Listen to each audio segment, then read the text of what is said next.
Le 13 août dernier, c'était une journée comme les autres, il faisait chaud à Paris, à une exception près, c'est que nous étions plus de 80 000 personnes réunies à l'hippodrome Paris-Longchamp pour assister à un concert d'un des plus grands groupes de rock de tous les temps, j'ai nommé AC/DC. AC/DC, c'est 50 ans de carrière et plus de 210 millions d'albums vendus à travers le monde. C'est incontestablement l'un des groupes de rock, plus précisément de hard rock, les plus influents de tous les temps. Pour la première fois depuis 8 ans et 4 ans quand même, après leur dernier album Power Up, ils ont entamé une tournée à travers l'Europe, il y avait près de 25 dates. Et à l'occasion de cette tournée, il y a une info qui m'a pas laissée indifférente, c'est qu'ils ont réédité une partie de leurs albums en vinyle de couleur or, donc évidemment que j'en ai acheté un, regardez-moi la couleur comme elle est cool. C'est fou de faire ça pour les 50 ans, par contre, je me suis rendu compte qu'ils n'avaient pas de compilation qui les retrace, et c'est ce qu'on va faire aujourd'hui, on va imaginer le design d'une compilation des plus grands titres d'AC/DC. AC/DC est un groupe de hard rock fondé en Australie par les frères Angus et Malcolm Young, musiciens immigrés d'Écosse au milieu des années 60. Le nom du groupe y vient de la sœur des frères Young qui aurait découvert le cycle AC/DC sur un aspirateur ou sur une machine à coudre, ça dépend des versions, et ça signifie Alternating Current, Direct Current, c'est-à-dire l'énergie à l'état pur. Que ce soit sous l'ère de Bon Scott puis de Brian Johnson, AC/DC c'est des centaines de tubes connus de tous, et une énergie sur scène toujours hallucinante. La biographie détaillée, vous la retrouverez dans plein d'ouvrages et de documentaires, donc aujourd'hui on va plus se concentrer sur la partie graphique, c'est ce qui nous intéresse, et j'ai trouvé justement un site qui regroupe tous les logos utilisés par AC/DC, parce qu'on en connaît plus un, mais il y en a eu plusieurs, et du coup je vais vous montrer les plus pertinents. On a d'abord le tout premier logo, visible sur la batterie de Peter Clack dans le clip Can I Sit Next to You Girl de 1974. C'est la seule fois qu'on le voit dans des formes géométriques, là pour le coup c'est sur les faces d'un cube, et on a aussi l'éclair qui est en ombre portée sur le sol. Ensuite, on a le premier logo figurant sur un album créé par Chris Gilbey, designer chez Albert Productions, qui a été très influent dans la promotion du groupe à ses débuts. C'est fou de se dire que ce mec avait déjà une vision assez similaire de ce que allait être le logo, parce qu'il ressemble quand même pas mal au logo qu'on a aujourd'hui. Et il avait déjà cette vision en 1974, je trouve ça assez impressionnant. Et je vous le montre pour une autre raison, ce logo, c'est qu'il a une particularité, il a été réalisé à l'aide d'un pochoir, et cette technique elle est pas anodine. En fait, le designer a expliqué qu'il souhaitait retranscrire les inscriptions de warning qu'il y avait sur les cabines de transformation, sur les armoires électriques, et du coup c'est là où il est marqué haute tension, danger de mort, etc. Ils ont aussi tenté une approche radicalement différente avec de la couleur sur les logos de la pochette High Voltage. On a la version UK avec le logo en noir avec un contour presque vert fluo et un éclair blanc.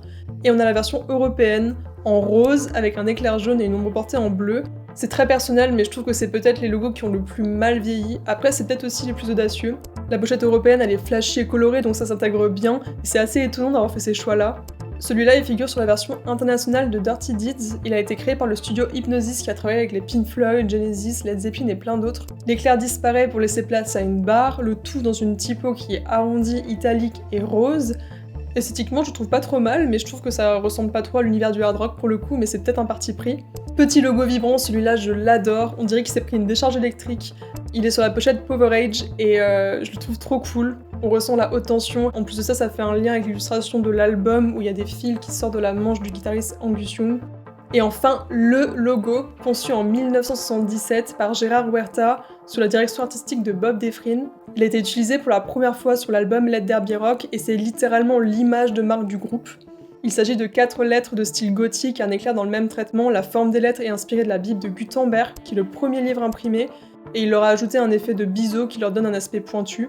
Gérard Huerta a créé de nombreux logos, notamment pour PC Magazine, HBO ou même le Super Bowl. Les graphistes, je vous mets une interview de Gérard Huerta en barre d'infos où justement il partage son expertise sur la création de logos, c'est grave intéressant. Donc ce logo, il existe depuis plus de 45 ans et il est toujours utilisé, il a juste la couleur qui change en fonction des albums, par exemple sur Back in Black, il est blanc, sur The Razor's Edge, il est bleu et gris, mais voilà, c'est juste la couleur qui varie, mais le logo reste le même. En ce qui concerne les albums, ils ont chacun leur univers propre, mais je dirais que l'unique fil conducteur, c'est le logo qui est quand même très visible. J'ai quand même tenté de les regrouper, mais c'était pas évident. Je dirais que déjà le premier type d'album, c'est celui avec le logo de Huerta, avec une photo assez sombre en fond qui tire vers l'orangé. Les photos, elles sont toujours très dynamiques, même les positions, elles sont jamais statiques, il y a des fois des effets de flou et de mouvement. Le logo, il change de teinte en fonction de l'album, il peut être rouge vif ou tiré carrément vers l'orangé plus terne.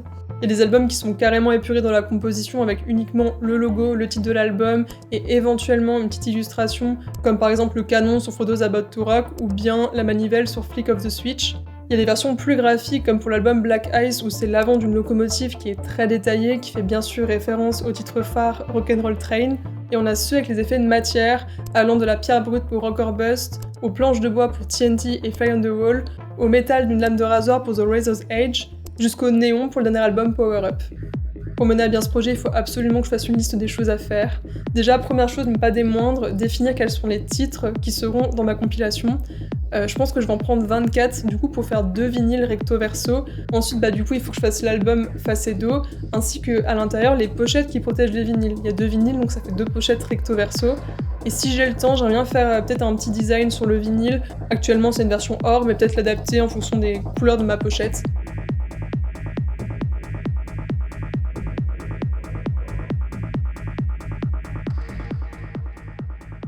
Voici ma setlist après de longues minutes à réfléchir.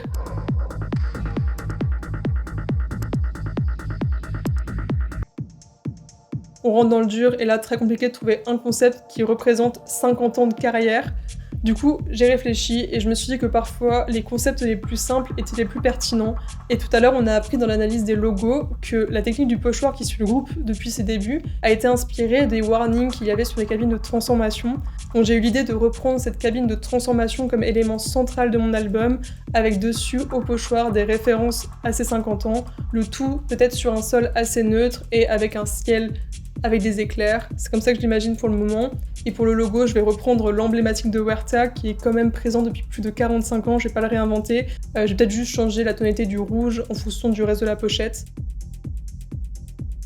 Je recherche des images sur Unsplash, c'est un site qui regroupe des photos libres de droit. Je trouve un désert, des orages et aussi je trouve une cabine de transformation sur internet. Je me crée une sorte de grille pour diviser ma composition en tiers afin qu'elle soit assez équilibrée.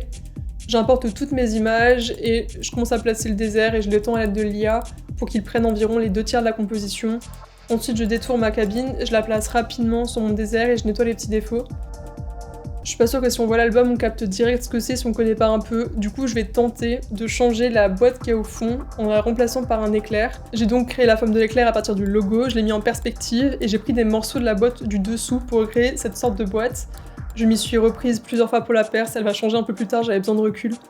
Je supprime l'ancienne boîte et j'ajoute les ombres à la nouvelle pour l'intégrer correctement à la cabine. Pour les pochoirs, j'ai utilisé la meilleure bibliothèque de rêve d'ACDC. J'ai trouvé des albums, j'ai trouvé des porte-clés, j'ai trouvé plein de choses. Donc j'ai tout pris et je les ai détourés rapidement parce que vu que ça a vocation à être un pochoir, ça n'a pas besoin d'être super clean. Je mets une ombre portée sous la cabine et je passe au moment où j'attendais depuis le début, passer ce sol en noir, donc je change les couleurs. J'intègre aussi un peu mieux la cabine sur le sol en gommant un petit peu le dessous pour que ce soit un peu plus crédible. Je mets une photo d'éclair en fond et ça me plaît pas trop, c'est trop sombre, on voit plus le sol, donc je la passe en négatif et ça me plaît beaucoup plus. Pour l'effet pochoir, je les duplique, je les floute et j'utilise différents modes de fusion. J'utilise parfois les masques pour gommer et révéler certaines zones. Le but c'est de donner un aspect un peu moins propre. Je finis par un halo un peu rouge et j'ai pris la typo Times qu'ils utilisent souvent sur leurs albums.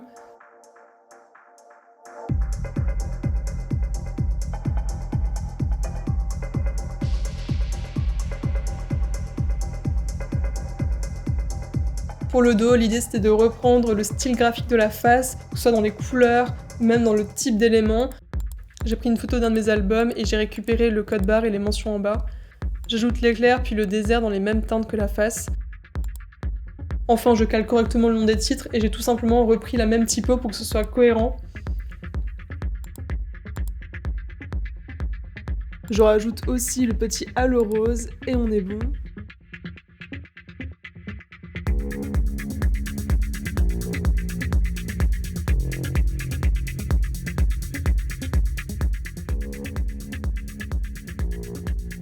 Quand j'ai vu les pochettes internes, j'ai paniqué. Je me suis dit, mais il y a encore tellement de choses à faire. Sachant que moi, j'ai 2 vinyles, donc 2 pochettes recto verso, ça me tenait à cœur pour rester cohérent dans mon projet. J'ai listé tout ce qu'il y avait dans les pochettes, comme ça je vais pouvoir reprendre ces éléments. Je cherche du contenu sur les morceaux que j'ai sélectionnés et je fouille les archives et j'essaie de me donner une gamme de couleurs qui vont avec l'album que j'ai créé précédemment. Finalement, quand j'ai cherché sur internet des archives, en fait, il y a tellement de choses sur 50 ans qu'il y a plein de contenu, donc c'est moins pire que ce que je pensais.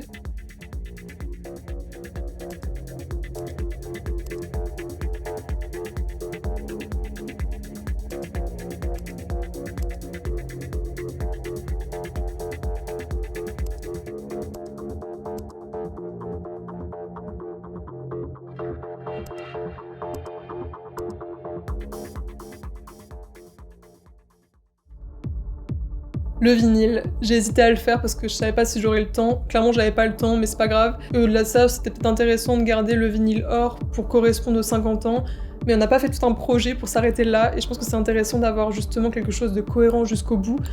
Donc on repart des éclairs qu'il y a sur la pochette avant, et je les dispose de manière un peu aléatoire sur cette face de vinyle. C'était intéressant, je trouvais, d'intégrer le ciel, ça donne un peu une texture à ce vinyle, et ça reste du coup assez sombre et bleuté. Au centre, pour les étiquettes, j'ai fait simple.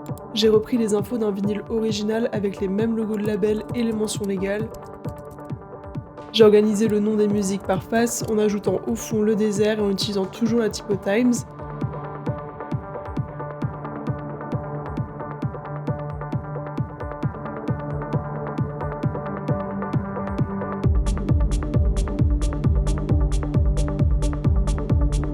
C'était trop intéressant à faire, même toute la recherche sur les logos, ça m'a appris plein de trucs.